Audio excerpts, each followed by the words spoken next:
ತುಮಕೂರು ಲೋಕಸಭಾ ಕ್ಷೇತ್ರದ ಸಮೀಕ್ಷೆಯನ್ನು ನಾವು ನಡೆಸಿದ್ದೀವಿ. ಸೊ ತುಮಕೂರಿನಲ್ಲಿ ಬರುವಂತಹ ಒಟ್ಟು 8 ಅಸೆಂಬ್ಲಿ ಕ್ಷೇತ್ರಗಳಿಂದಲೂ ಕೂಡ ಭರ್ಜರಿ ರೆಸ್ಪಾನ್ಸ್ ನಮಗೆ ಸಿಕ್ಕಿದೆ. ಕಾಲ್ ಮಾಡಿ ವೋಟ್ ಮಾಡಿ ಎಲೆಕ್ಷನ್ ಸಮೀಕ್ಷೆಗೆ ಉತ್ತಮವಾದಂತಹ ಸ್ಪಂದನೆ ಸಿಕ್ಕಿದೆ. ಹಾಗೆಯೇ 8 ಕ್ಷೇತ್ರಗಳಲ್ಲಿ ಹಾಗಾದ್ರೆ ಯಾವ ಪಕ್ಷಕ್ಕೆ ಹೆಚ್ಚು ಮತ ಹಾಕಿದ್ದಾರೆ ಮತದಾರರು, ಯಾವ ಪಕ್ಷದ ಕಡೆಗೆ ಒಲವಿದೆ? 8 ಕ್ಷೇತ್ರಗಳಲ್ಲಿ 4ರಲ್ಲಿ ಕಾಂಗ್ರೆಸ್, ತಲಾ 2ರಲ್ಲಿ ಬಿಜೆಪಿ ಜೆಡಿಎಸ್ ಶಾಸಕರಿದ್ದಾರೆ. ಈ ಬಾರಿ ಆದ್ರೂ ಬಿಜೆಪಿ ಓಟಕ್ಕೆ ಕಾಂಗ್ರೆಸ್ ಇಲ್ಲಿ ಬ್ರೇಕ್ ಹಾಕುತ್ತಾ ಅನ್ನುವಂತ ಪ್ರಶ್ನೆ ಸಹಜವಾಗಿ ಮೂಡುತ್ತೆ. ಸೊ ತುಮಕೂರಿನ 8 ಅಸೆಂಬ್ಲಿ ಕ್ಷೇತ್ರಗಳಿಂದಲೂ ಕೂಡ ಬಹಳ ಒಳ್ಳೆ ರೆಸ್ಪಾನ್ಸ್ ಸಿಕ್ಕಿದೆ. ಸೊ ಈ ತುಮಕೂರು ಗ್ರಾಮಾಂತರ, ಗುಬ್ಬಿ, ತುರುವೇಕೆರೆ, ತಿಪ್ಟೂರು, ಚಿಕ್ಕನಾಯಕನಹಳ್ಳಿ, ಕೊರಟಗೆರೆ, ಅದಾದ ನಂತರ ಮಧುಗಿರಿ, ಈ ಒಟ್ಟು 8 ಅಸೆಂಬ್ಲಿ ಕ್ಷೇತ್ರಗಳಿಂದಲೂ ಕೂಡ ಸಾವಿರಾರು ಕರೆಗಳು ಬಂದಿದೆ. ಸೊ ಹಾಗಾದ್ರೆ ಯಾರ ಪರವಾಗಿದೆ, ಯಾವ ಪಕ್ಷದ ಪರವಾಗಿದೆ ಮತದಾರರ ಒಲವು ಅನ್ನುವಂಥ ಒಂದೊಂದೇ ಡೀಟೇಲ್ಸ್ ಅನ್ನ ನೋಡ್ತಾ ಹೋಗೋಣ. ಅಂದ್ರೆ ಒಂದೊಂದೇ ಅಸೆಂಬ್ಲಿ ಕ್ಷೇತ್ರದ್ದು. ಮೊದಲಿಗೆ ತುಮಕೂರು ನೋಡೋಣ. ಬಿಜೆಪಿಯಿಂದ ಜ್ಯೋತಿ ಗಣೇಶ್ ಅವರು ಪ್ರತಿನಿಧಿಸ್ತಾ ಇರುವಂತಹ ಕ್ಷೇತ್ರ ಇದು. ಇಲ್ಲಿ ಒಟ್ಟು ಬಂದಂತ ಕರೆಗಳು 2381 ಕಾಲ್ಸ್ಗಳು ಬಂದಿದೆ. ಅದರಲ್ಲಿ ಬಿಜೆಪಿಗೆ ಬಿದ್ದಂತ ಮತ 1076 ವೋಟ್ಸ್, ಕಾಂಗ್ರೆಸ್ಗೆ 1305 ಮತಗಳು ಬಿದ್ದಿದೆ. ಇತರೆ 0. ಅಂದ್ರೆ ತುಮಕೂರಲ್ಲಿ ಅಂದ್ರೆ ಜ್ಯೋತಿ ಗಣೇಶ್ ಅವರು ಪ್ರತಿನಿಧಿಸ್ತಾ ಇರುವಂತಹ ಕ್ಷೇತ್ರದಲ್ಲಿ ಬಿಜೆಪಿಗೆ ಹಿನ್ನಡೆ ಇದೆ. ಕಾಂಗ್ರೆಸ್ 1305 ಮತಗಳನ್ನ ಪಡ್ಕೊಂಡಿದೆ. ಅಂದ್ರೆ ಇಲ್ಲಿ ಕಾಂಗ್ರೆಸ್ ಮುನ್ನಡೆಯನ್ನ ಕಾಯ್ದುಕೊಂಡಿರುವಂಥದ್ದು ಬಹಳ ಸ್ಪಷ್ಟವಾಗಿ ಗೊತ್ತಾಗ್ತಾ ಇದೆ. ಈ ಕ್ಷಣಕ್ಕೆ ಚುನಾವಣೆ ನಡೆದ್ರು ಕೂಡ ನಾವು ಕಾಂಗ್ರೆಸ್ನಿಂದ ಯಾರೇ ಸ್ಪರ್ಧೆ ಮಾಡಿದ್ರು ಅವರಿಗೆ ನಾವು ವೋಟನ್ನ ಹಾಕ್ತೀವಿ ಅನ್ನುವಂಥ ಸ್ಪಷ್ಟ ಸಂದೇಶವನ್ನ ಈ ಭಾಗದ ಜನರು ಕೊಟ್ಟಿದ್ದಾರೆ. ನೆಕ್ಸ್ಟ್ ಇನ್ನು ತುಮಕೂರು ಗ್ರಾಮಾಂತರ ನೋಡೋದಾದ್ರೆ ಬಿಜೆಪಿಯಿಂದ ಸುರೇಶ್ ಗೌಡ ಅವರು ಶಾಸಕರಿದ್ದಾರೆ. ಒಟ್ಟು ಬಂದಂತ ಕರೆಗಳು 2113. ಇದರಲ್ಲಿ ಬಿಜೆಪಿಗೆ ಬಿದ್ದಂತ ವೋಟ್ಸ್ 1055, ಕಾಂಗ್ರೆಸ್ಗೆ ಬಿದ್ದಿರುವಂತಹ ಮತಗಳು 1058, ಇತರೆ 0. ಅಂದ್ರೆ ಕೇವಲ 3 ವೋಟ್ಗಳ ಅಂತರದಿಂದ ಇಲ್ಲಿ ಕಾಂಗ್ರೆಸ್ ಅಗೈನ್ ಮುನ್ನಡೆಯನ್ನ ಕಾಯ್ದುಕೊಂಡಿದೆ. ಇದು ತುಮಕೂರು ಗ್ರಾಮಾಂತರದಲ್ಲಿ ಕಾಂಗ್ರೆಸ್ ಮುನ್ನಡೆಯನ್ನ ಕಾಯ್ದುಕೊಂಡಿರುವಂಥದ್ದು. ಇನ್ನು ಗುಬ್ಬಿ ಕ್ಷೇತ್ರಕ್ಕೆ ಬರೋದಾದ್ರೆ ಗುಬ್ಬಿ ಅಸೆಂಬ್ಲಿ ಕ್ಷೇತ್ರದಲ್ಲಿ SR ಶ್ರೀನಿವಾಸ್ ಅವರು ಪ್ರತಿನಿಧಿಸ್ತಾ ಇರುವಂತಹ ಕ್ಷೇತ್ರ ಇದು. ಕಾಂಗ್ರೆಸ್ನಿಂದ ಬಿಜೆಪಿಗೆ 977. ಅಂದ್ರೆ ಒಟ್ಟು ಬಂದಂತ ಕರೆಗಳು 1974. ಅದರಲ್ಲಿ ಬಿಜೆಪಿಗೆ ಬಿದ್ದಂತ ವೋಟ್ಸ್ 977, ಕಾಂಗ್ರೆಸ್ಗೆ 994 ವೋಟಿಂಗ್ಸ್ ಇಲ್ಲಿ ಸಿಕ್ಕಿದೆ. ಇತರೆಗೆ ಕೇವಲ 3. ಅಂದ್ರೆ ಇಲ್ಲೂ ಕೂಡ ಕಾಂಗ್ರೆಸ್ ಮುನ್ನಡೆಯನ್ನ ಕಾಯ್ದುಕೊಂಡಿದೆ. ಸೊ ನಾವೇನ್ ಗಮನಿಸ್ತಾ ಇದೀವಲ್ಲ, ಒಂದೊಂದು ಅಸೆಂಬ್ಲಿ ಕ್ಷೇತ್ರದಲ್ಲೂ ಕೂಡ ಒಂದಷ್ಟು ಸ್ವಲ್ಪ ಮತಗಳ ಅಂತರದಲ್ಲಿ ಕಾಂಗ್ರೆಸ್ ಇಲ್ಲಿ ಮುನ್ನಡೆಯನ್ನ ಕಾಯ್ದುಕೊಳ್ತಾ ಇರುವಂತದ್ದು ಬಹಳ ಸ್ಪಷ್ಟವಾಗಿ ಗೊತ್ತಾಗ್ತಾ ಇದೆ. ಇನ್ನು ತುರುವೇಕೆರೆ ವಿಚಾರಕ್ಕೆ ಬರೋದಾದ್ರೆ ತುರುವೇಕೆರೆಯಿಂದ ನಮಗೆ ಬಂದಂತ ಒಟ್ಟು ಕರೆಗಳು 1971 ಕಾಲ್ಸ್. ಅದರಲ್ಲಿ ಬಿಜೆಪಿಗೆ ಬಂದಿರುವಂತಹ ಮತ 1138, ಕಾಂಗ್ರೆಸ್ಗೆ ಕೇವಲ 833 ವೋಟ್ಸ್ ಅಷ್ಟೇ, ಇತರೆಗೆ 0. ಇಲ್ಲಿ ಬಿಜೆಪಿ ಮುನ್ನಡೆಯನ್ನ ಕಾಯ್ದುಕೊಂಡಿದೆ ಅನ್ನುವಂಥದ್ದು ಬಹಳ ಸ್ಪಷ್ಟವಾಗಿ ಗೊತ್ತಾಗ್ತಾ ಇದೆ. ಹೆಚ್ಚು ಕಡಿಮೆ ಒಂದು 400ಕ್ಕಿಂತ 400+ ಮತಗಳ ಅಂತರದಲ್ಲಿ ಬಿಜೆಪಿ ಇಲ್ಲಿ ತುರುವೇಕೆರೆಯಲ್ಲಿ ಮುನ್ನಡೆಯನ್ನ ಬಿಜೆಪಿ ಕಾಯ್ದುಕೊಂಡಿದೆ. ಕಳೆದ 3 ಅಸೆಂಬ್ಲಿ ಕ್ಷೇತ್ರವನ್ನು ನೋಡಿದ್ವಲ್ಲ, ಅಲ್ಲಿ ಕಾಂಗ್ರೆಸ್ ಮುನ್ನಡೆಯಲ್ಲಿದ್ರೆ ಇಲ್ಲಿ ತುರುವೇಕೆರೆಯಲ್ಲಿ ಬಿಜೆಪಿ ಮುನ್ನಡೆಯನ್ನ ಕಾಯ್ದುಕೊಂಡಿದೆ. ಸೊ ಇನ್ನು ತಿಪಟೂರು, ಸೊ ಈ ಭಾಗದಿಂದ ಬಂದಂತ ಒಟ್ಟು ಕರೆಗಳು 2033 ಕಾಲ್ಸ್ಗಳನ್ನು ನಾವು ಅಟೆಂಡ್ ಮಾಡಿದ್ದೀವಿ.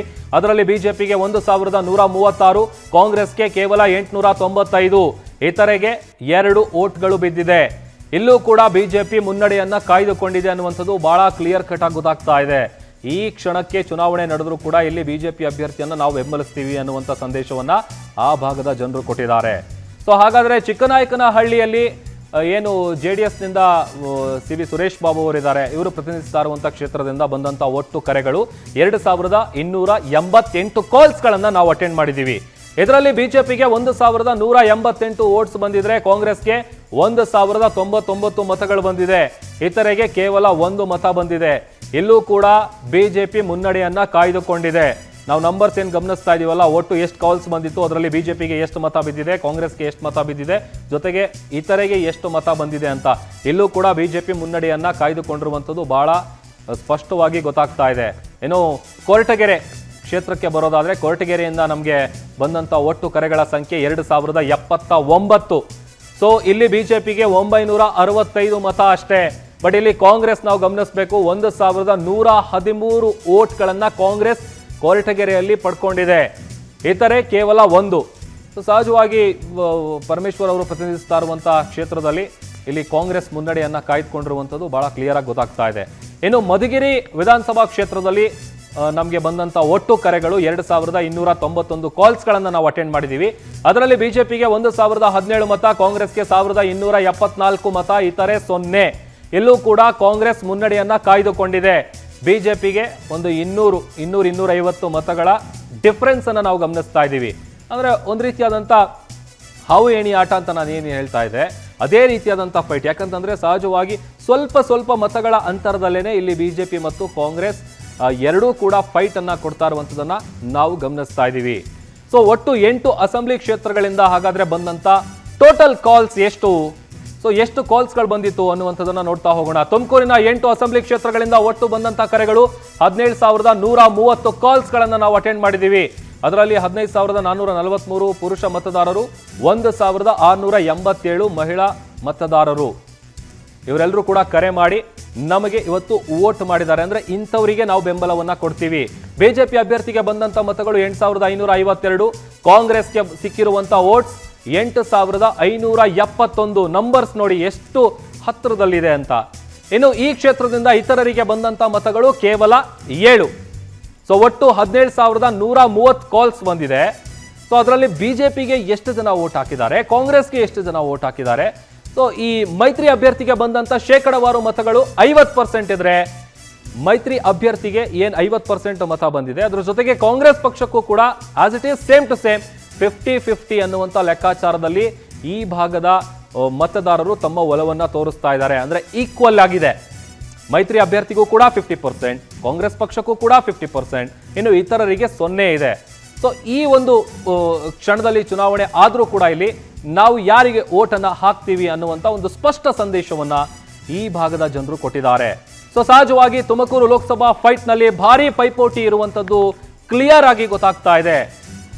ಹಾಗೇನೆ ತೀವ್ರ ಹಣಾಹಣಿಯಲ್ಲಿ ಅಲ್ಪ ಮುನ್ನಡೆಯಲ್ಲಿ ಇಲ್ಲಿ ಯಾವ ಪಕ್ಷ ಮುನ್ನಡೆಯನ್ನ ಕಾಯ್ದುಕೊಂಡಿದೆ ಅನ್ನುವಂಥದ್ದನ್ನ ನೋಡ್ತಾ ಇದ್ದೀವಿ. ಯಾಕಂತಂದ್ರೆ ಭಾರಿ ಪೈಪೋಟಿ ಇದೆ ತುಮಕೂರು ಲೋಕಸಭಾ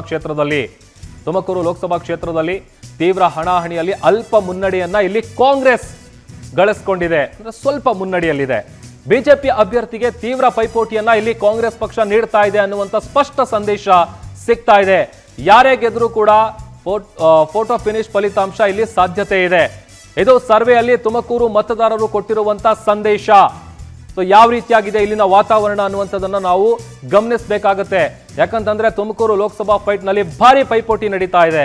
ಇನ್ನು ಬಾರ್ ಗ್ರಾಫಿಕ್ಸ್ ನಲ್ಲಿ ನಾವು ನೋಡೋದಾದ್ರೆ ಶೇಕಡವಾರು ವೋಟಿಂಗ್ಸ್ ಎಷ್ಟು ಬಂದಿದೆ ಅಂತ, ಬಿಜೆಪಿ ಮತ್ತು ಜೆಡಿಎಸ್ಗೆ 50% ಬಂದಿದೆ, ಕಾಂಗ್ರೆಸ್ಗೆ 50%, ಇನ್ನು ಅದರ್ಸ್ಗೆ 0%. ಅಂದ್ರೆ ಇಲ್ಲೂ ಕೂಡ ಬಹಳ ಅಳೆದು ತೂಗಿ ಅಭ್ಯರ್ಥಿಯನ್ನ ನಿಲ್ಲಿಸಬೇಕು. ಯಾಕಂತಂದ್ರೆ ಜಿದ್ದಿನ ಕಣ ಆಗೋದ್ರಲ್ಲಿ, ಕ್ಷೇತ್ರ ಆಗೋದ್ರಲ್ಲಿ ಎರಡು ಮಾತಿಲ್ಲ. ಯಾರೇ ಇಲ್ಲಿ ನಿಂತರೂ ಕೂಡ ನಾವು 50-50 ಅನ್ನುವಂಥ ಒಂದು ಸಂದೇಶವನ್ನ ಈ ಭಾಗದ ಜನರು ಕೊಟ್ಟಿದ್ದಾರೆ. ಇದು ತುಮಕೂರು ಲೋಕಸಭಾ ಕ್ಷೇತ್ರದ ವಿಚಾರ. ಆದರೆ ನಾಳೆ ಕೊಪ್ಪಳ ಲೋಕಸಭಾ ಕ್ಷೇತ್ರದ ಸಮೀಕ್ಷೆಯನ್ನ ನಿಮ್ಮ ಪವರ್ ಟಿವಿ ನಡೆಸುತ್ತೆ. ಬೆಳಗ್ಗೆ 9:30ರಿಂದ ಸಂಜೆ 5:30ರವರೆಗೆ ಮೆಗಾ ಸರ್ವೆ ಇರುತ್ತೆ. ನೀವು ಕಾಲ್ ಮಾಡಿ ವೋಟ್ ಮಾಡಬಹುದು, ನಿಮ್ಮ ಅಭಿಪ್ರಾಯವನ್ನು ತಿಳಿಸಬಹುದು. ಯಾವ ಪಕ್ಷದಿಂದ ಯಾರು ಅಭ್ಯರ್ಥಿ ಆದರೆ ನೀವು ಅವರಿಗೆ ಬೆಂಬಲವನ್ನು ಕೊಡ್ತೀರಾ ಅನ್ನುವಂಥ ಸರ್ವೆಯನ್ನು ನಾಳೆ ನಿಮ್ಮ ಪವರ್ ಟಿವಿ ನಡೆಸುತ್ತೆ. ಸೊ ಇದಿಷ್ಟು ಈವರೆಗಿನ ಪ್ರಮುಖ ಅಪ್ಡೇಟ್ಸ್. ನೋಡ್ತಾ ಇರಿ ಪವರ್ ಟಿವಿ, ಇದು ನಿಮ್ಮ ಶಕ್ತಿ.